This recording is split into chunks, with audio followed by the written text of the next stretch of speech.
Do you remember mini mags? Back in the day, they would place these strategically up near the registers with all the impulse buys, like the candy and soda and little gadgets and stuff. And they would give them like these super, super gimmicky titles. Look at that. I mean, who doesn't want to learn how to hypnotize people? Amaze and astound your friends with the incredible power of hypnosis. It's fun, it's easy, and it really works. So, even though I didn't know it at the time, this book would become a major key factor in my entire spiritual journey. But I have to say, at the time, I thought I was going to read through this book and just breeze right through it and become this all knowing, all seeing ascended being. I really didn't know what the term ascended or ascension meant in the spiritual sense at that time.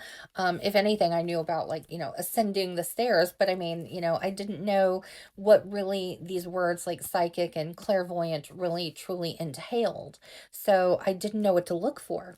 It was happening as I was reading the book and as I was doing the exercises and practicing, but I did not know that at the time.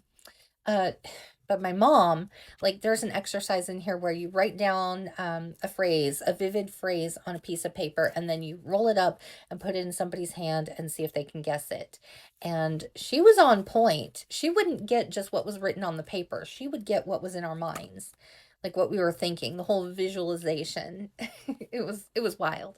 But I was like, how come she's getting this and I'm not, and I'm practicing all the time? What I didn't realize is it was helping me. It's just I had this like grandiose idea of what it was supposed to be like. And when it wasn't that, I was disappointed within myself and honestly a little bit in the book because I didn't understand that's not how any of this works. And I think that, when we look at anything that you get into, it's like you just have a natural draw to it. Some people, it's music and art. I just never took the time to really excel at those things. And when we first go into it, it's like nobody wants to learn hot cross buns. Nobody wants to learn how to draw a circle. Nobody.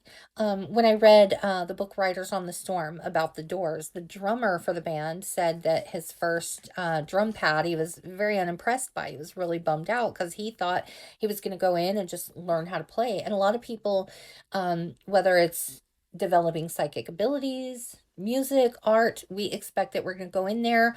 Singing is another one. We expect we're going to go in there and just be a natural at it. And it doesn't work that way. We have to start with the drum pad, the very basics. We have to start with hot cross buns and drawing the circle.